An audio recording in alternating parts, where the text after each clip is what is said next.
نیوڈا کے صحرا کی گہرائیوں میں ایک ایسی جگہ ہے جس نے دنیا بھر کے لوگوں کے تخیل کو اپنی گرفت میں لے رکھا ہے۔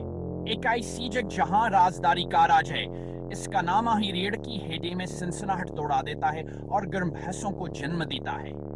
یہ جگہ جو اسراروں اور قیاس آرائیوں میں ڈوبی ہوئی ہے، ایریا 51 کے نام سے جانی جاتی ہے۔ دہائیوں سے ایریا 51 شدید تجسس اور سرگوشیوں میں کی جانے والی افواہوں کا موضوع رہا ہے۔ کیا یہ شاندار تکنیکی ترقی کا مرکز ہے، تجرباتی طیاروں کے لیے ایک آزمائشی میدان، یا یہ حادثے سے بھی زیادہ غیر معمولی ہو سکتا ہے؟ بہت سے لوگوں کا ماننا ہے کہ ایریا 51 کے پاس انسانیت کے سب سے بڑے سوالوں میں سے ایک کا جواب ہے: کیا ہم کائنات میں اکیلے ہیں؟ امکان چاہے کتنا ہی دور کیوں نہ ہو، ہمیں ستاروں کی طرف دیکھتے رہنے اور یہ سوچنے پر مجبور کرنے کے لیے کافی ہے کہ نیواڈا کا صحرا کن رازوں کو چھپائے ہوئے ہے۔ ایریا 51 میں ایسا کیا ہے جو اسے اتنا پراسرار بناتا ہے؟ ایک لفظ: رازداری۔ اڈے کے رازداری کی شدید سطح نے صرف قیاس آرائیوں اور سازشی نظریات کو ہوا دی ہے۔ ایریا 51 سے متعلق کسی چیز پر حکومت کے خاموش رویے نے عوام کو مزید مجسب نہ دیا ہے۔ یہ ہر سخت حفاظت کی انتظامات کے تحت ہے، جس میں محدود فضائی حدود اور مسلح بردار گشت شامل ہیں۔ خلاف ورزی کرنے والوں کو فوری اور سنگین نتائج کا سامنا کرنا پڑتا ہے۔ سیکیورٹی کی آسان تحائستہ نے بہت سے لوگوں کو یہ یقین کرنے پر مجبور کر دیا ہے کہ حکومت آڈے کی حدود میں کچھ اہم چھپا رہی ہے۔ واضح معلومات کی کمی، اس کے ساتھ ساتھ حکومت کی جانب سے کئی سالوں تک ایریا 51 کے وجود کو تسلیم کرنے سے گریہ قیاس آرائیوں کے لیے ایک افزائش گاہ پیدا کر دی ہے۔ شفافیت کے سکمی نے عوام کے تخیل کو ہوا دی ہے، جس کی وجہ سے کانٹے دا رتاروں کی باڑ کے پیچھے اصل میں کیا ہے، اس کے بارے میں متعدد نظریات ہیں۔ ایریا 51 کا آغاز سرد جنگ کے دور سے کیا جا سکتا ہے، جو شدید تناؤ اور تکنیکی ترقی کا زمانہ تھا۔ 1950 کی دہائی میں ریاست ہائے متحدہ امریکی کی حکومت کو اپنے نئے جاسوس ہتھیارے U2 کی آزمائش کے لیے یہ کلگت جگہ کی ضرورت تھی۔ وسیع اور ویران نیواڈا صحرا نے بہترین احاطہ فراہم کیا۔ یہ وہی وقت تھا جب ایریا 51 کے بارے میں افواہیں اور قیاس آرائیاں پروان چڑھنے لگے۔ مقامی باشندوں نے اڈے کے قریب آسمان پر عجیب و غریب روشنیاں اور نامعلوم ناشیاء دیکھنے کی اطلاع دی۔ ان مشاہدات نے بڑھتے ہوئے عقیدے کو ہوا دی کہ ایریا 51 میں کچھ غیر معمولی ہو رہا ہے۔ سالوں کے دوران اڈے کی توسیع ہوتی رہی اور اس کی سرگرمیاں رازداری میں ڈوبی رہیں۔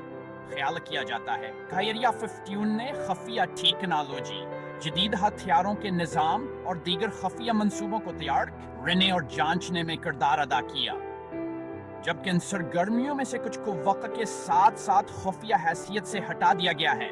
لیکن ایریا 51 میں جو کچھ واس کا زیادہ تر حصہ ایک میمہ ہے۔ سیکشن 4: مشاہدات اور کہانیاں، کیا سچائی باہر ہے؟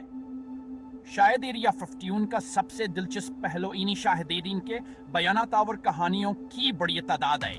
دہائیوں سے لوگ آگے آتے رہیں اور دعویٰ کرتے رہیں کہانوں نے اڈے کے قریب عجیب و غریب روشنیاں، نامعلوم ناشیاء اور یہاں تک کہ غیر ملکی مخلوق کو دیکھا ہے، جبکہ ان میں سے بہت سے واقعات کو غلط شناخت شدہ طیارے یا موسمی مظاہر سے منسوب کیا جا سکتا ہے۔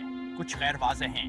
1947 کا روزویل واقعہ سب سے مشہور مبینہ واقعات میں سے ایک ہے، جہاں ایک مویشی پالنے والے نے نیو میکسیکو کے روزویل کے قریب ایک کھیت میں اقتباس شدہ ہارڈنس کو دریافت کیا، جبکہ حکومت نے ابتدائی طور پر دعویٰ کیا کہ یہ ایک موسمی غبار ہے۔